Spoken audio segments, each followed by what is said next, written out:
নতুন দুজন প্লেয়ার নিতে চলেছে মোহনবাগান। আইএসএল এ তাহলে আসছে কি নতুন দল? এবং ভালপুইয়া ইস্ট বেঙ্গলের অফিসিয়ালি সই করে ফেলেছে। খবরটা কি সত্যি?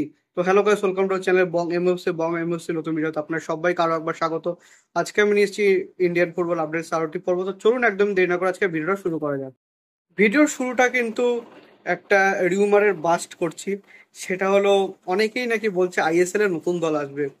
তার কারণ একটাই, একটা নতুন লোগো কিন্তু আমরা দেখতে পাচ্ছি, এবং সেটা পাঞ্জাব এফসি দলের। পাঞ্জাব এফসি তাদের যে আগের লোগো ছিল সেটা কিন্তু চেঞ্জ করেছে, আর নতুন লোগোটা একটু চোখে খটোমটো খটোমটো লাগছে আর কি। কারণ একটা প্রফেশনাল ফুটবল টিম, তারা একটু ভালো রকমের লোগো ডিজাইন করবে, এটাই হচ্ছে আমাদের কাম্য আর কি। যাই হোক, লোগোটা নর্মাল মনে হচ্ছে, কোনো গেমিং স্কোয়াড বা এরকম টাইপের লোগো লাগছে। তো যাই হোক, তাদের ব্যাপার সেটা। সেটা কিন্তু ডুরান্ডের ওয়েবসাইটে তারা আপলোড করেছে, যার থেকে কিন্তু বোঝা যাচ্ছে তারা কিন্তু ডুরান্ডটা কিন্তু ওই লোগোটা, ওই লোগো পরা জার্সি পরেই কিন্তু ডুরান্ড কাপটা খেলবে। তো আইএসএল এ কিন্তু কোনো রকম নতুন দল আসছে না, ওটা হচ্ছে পাঞ্জাবের নতুন লোগো, যেটা তারা ডুরান্ড কাপে ব্যবহার করছে। কিন্তু আইএসএলেও তারা কি ওই লোগো ব্যবহার করবে কিনা আমাদের কিন্তু ঠিক জানা নেই। যদি পার্সোনালি আমাকে জিজ্ঞেস করে, লোগোটা আমার পছন্দ হয়নি, আগের লোগোটাই কিন্তু ভালো ছিল। আমি আমি চাইবো যেন পাঞ্জাব এফসি আগের লোগোটা পরেই আইএসএল খেলে।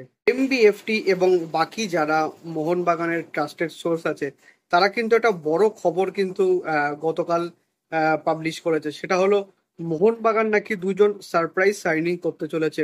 এবার কে দুজন সে সারপ্রাইজ সাইনিং, মানে একজন বিদেশি একজন দেশি খেলোয়াড় নাকি দুজনই দেশি খেলোয়াড়, সেইটা নিয়ে কিন্তু এখন অবধি কোনো রকম আপডেট নেই। জাস্ট তারা একটা রিউমার ছড়িয়েছে বাজারে, সেটা হলো যে দুইজন আহ, নতুন সাইনিং কিন্তু আসতে চলেছে মোহনবাগানে।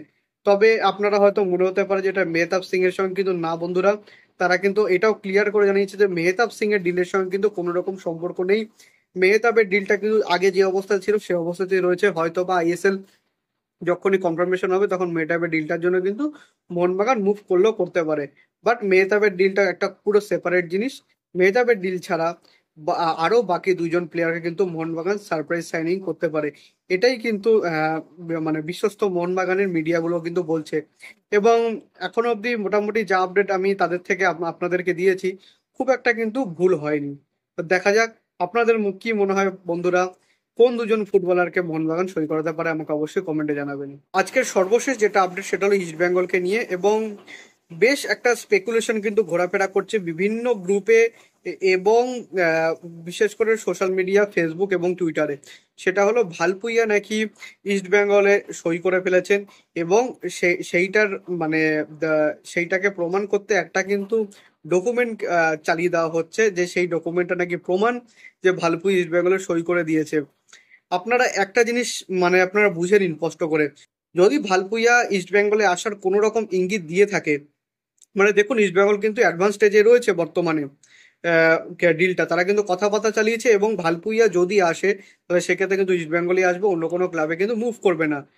বাট সেইটা যদি খানিকটা কোনো কানাকড়ি ইঙ্গিত কেউ পায়, তো সেটা কিন্তু যে আমাদের বড় বড় যে মিডিয়া হাউসগুলো আছে তারা কিন্তু সবার আগে পাবে, কোনো রকম ইন্ডিপেন্ডেন্ট ইউটিউবাররা কিন্তু আগে পাবে না। আজ যখনই তারা কোনো রকম আপডেট দেবে তখনই কিন্তু আপনারা জানতে পারবেন। তো সুতরাং কে কোথাকার কোন এক লিঙ্ক দিল বা ডকুমেন্ট দিল, সেইটা নিয়ে কিন্তু আমার মনে হয় কোনো রকম, শুধুমাত্র ইস্ট বেঙ্গল ফ্যানদের জন্য নয়, মোহনবাগান ফ্যানদেরও কথা বলছি, যদি কোনো রকম এই ধরনের কোনো আনরেজিস্টার্ড ওয়েবসাইট থেকে বা অন্য কোনো জায়গা থেকে যদি ডকুমেন্ট পাবলিশ করা হয়, বিশ্বাস করার দরকার নেই, সেখানে কিন্তু কিছু ম্যালওয়্যারও থাকতে পারে। এটা কিন্তু একটা ভীতিকর ব্যাপার।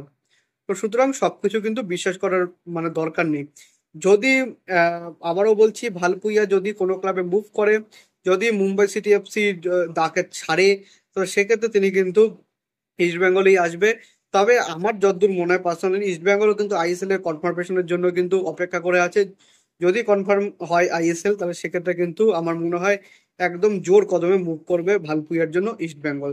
তো বন্ধুরা, আপনাদের কি মনে হয় আমাকে অবশ্যই কমেন্টে জানাবেন। সো এই অবধি ছিল আজকের আপডেট ভিডিও। যদি ভিডিওটা ভালো লাগে থাকে, ভিডিওটা অবশ্যই লাইক করবেন, চ্যানেল সাবস্ক্রাইব করে বেল আইকনটা অবশ্যই প্রেস করে দেবেন আমাদের সমস্ত ভিডিওর নোটিফিকেশন সবার আগে পাওয়ার জন্য। আর দেখা হচ্ছে পরে ভিডিওতে। আপাতত bye bye, glory glory man United.